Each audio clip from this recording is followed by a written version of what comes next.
சந்தானம் கல்யாணம், சிம்புவால வந்த சங்கடம்.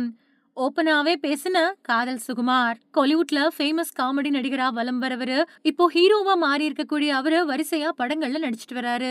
சின்ன திரையில லொல்லு சபா நிகழ்ச்சியில பிரபலமான சந்தானத்த சினிமாவுக்குள்ள கூட்டிட்டு வந்தவரு சிம்பு. இதன் காரணமா 2 பேருக்கும் நல்ல நட்பு நிலவிக்கிட்டு இருக்கு. சூழல் இப்படி இருக்க, நடிகர் காதல் சுகுமார் சந்தானத்தோட கல்யாணம் பத்தியும், சிம்புவால வந்த சங்கடம் பத்தியும் ஒரு பேட்டியில பகிர்ந்திருக்காரு. சந்தானம் கோலிவுட்டோட முன்னணி காமெடி நடிகர்கள்ல ஒருத்தரா வலம் வராரு. அவரோட டைமிங்கும், கவுண்டர்களும் ரசிகர்களால வெகுவா ரசிக்கப்படுது. கவுண்டமணி ஃபார்முலாவ சந்தானம் ஃபாலோ பண்ணாலும், அதுல தனக்குன்னு தனி பாணிய பின்பற்றினாரு.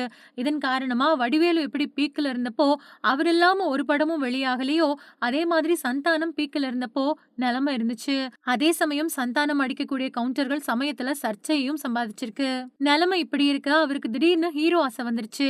அதுக்கப்புறமா வல்லவனுக்கு புல்லும் ஆயுதம் அப்படிங்கிற படத்தின் மூலமா ஹீரோவா அறிமுகமானாரு. அந்த படம் சுமாரான வரவேற்பு பெற்றது. அதை தொடர்ந்து சபாபதி, A1, டிக்கிலோனா அப்படின்னு பல படங்கள்ல வரிசையா ஹீரோ வேடம் ஏற்றாரு. ஆனா எந்த படமும் அவருக்கு எதிர்பார்த்த வெற்றியை கொடுக்கல. டிடி ரிட்டர்ன்ஸ் படத்துக்கு பின்னாடி கிக் படத்துல நடிச்சாரு. ஆனா அந்த படமும் சரியா போகல. இப்படிப்பட்ட சூழல்ல கடைசியா இங்க நான் தான் கிங்கு அப்படிங்கிற படத்துல நடிச்சாரு. ஆனா அந்த படமும் எதிர்பார்த்த வெற்றியை அவருக்கு பெற்று கொடுக்கல. இதனால இன்னொரு ஹிட் படத்தை கொடுத்துடணும் அப்படிங்கறதுல சந்தானம் ரொம்பவே தீவிரமா இருக்காரு. இந்த நிலையில காதல் படத்துல நடிச்ச சுகுமார் சந்தானம் அப்புறம் சிம்பு பத்தி தனியார் யூடியூப் சேனல் ஒண்ணுக்கு கொடுத்த பேட்டியில, காதல் அழிவதில்லை படத்துல கூட்டத்துல சந்தானம், கூல் சுரேஷ் இவங்க எல்லாருமே நிப்பாங்க. அப்ப நானும் கருணாசும் பீக்ல இருந்தோம். கூட்டத்துல இருந்துகிட்டு தனக்கு ஏதும் வசனம் கிடைக்குமா அப்படின்னு தவிச்சுக்கிட்டு இருப்பாரு சிம்பு. அப்போ இயக்குனரும் ஒரு வசனத்தை சந்தானத்துக்கு கொடுத்தாரு. அந்த வசனத்தையும் சந்தானத்துக்கு முன்னாடியே கூல் சுரேஷ் பேசிடுவாரு. உடனே டைரக்டர் கொடுத்ததே ஒரே அப்பம்தான், அதுலயும் ஒரு ஆப்பா அப்படின்னு சொல்லுவாரு. அதுக்கு பின்னாடி சந்தானத்துக்கு கல்யாணம் நிச்சயம் செய்யப்பட்டுச்சு. அப்போ கல்யாணத்துக்கு சிம்பு வருவாரா அப்படின்னு கேட்டாரு. அதுக்கப்புறமா சிம்புவுக்கு நான் ஃபோன் பண்ணி சந்தானத்துக்கு கல்யாணம் அப்படின்னு சொல்லிட்டு நானும் சந்தானமும் சிம்புவை நேர்ல சந்திச்சோம். அப்ப கல்யாணத்துக்கு வரதா உறுதி கொடுத்தாரு சிம்பு.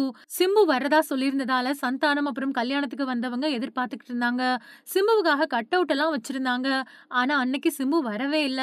உடனே அவர தொலைபேசியில கூப்பிட்டேன். அப்ப அவரு, நான் மறந்துட்டேன், சிங்கப்பூர் வந்துட்டேன், அவர கொஞ்சம் சமாளிக்க சொல்லு அப்படின்னு சொன்னாரு. இதனால சந்தானம் கொஞ்சம் கடுப்பாயிட்டாரு. அதுக்கு பின்னாடி சிம்பு இந்தியா வந்த உடனேயே அவரை சந்திச்சோம். அப்போ சந்தானத்தை கட்டி பிடிச்சு, மன்னிச்சிடுங்க பிரதர், நான் வராததால நீங்க எவ்வளவு சங்கடப்பட்டிருப்பீங்கன்னு எனக்கு தெரியும் அப்படின்னு சொல்லி, அந்த வலியை எப்படியாவது போக்கணும் அப்படிங்கறதுக்காக மன்மதன் படத்துல ஒரு கேரக்டர் உருவாக்கி அதுல சந்தானத்தை நடிக்க வச்சாரு. படமும் மெகா ஹிட். சந்தானத்துக்கு அதுக்கு பின்னாடி வாய்ப்புகளும் வர ஆரம்பிச்சிச்சு அப்படின்னு சொல்லியிருக்காரு.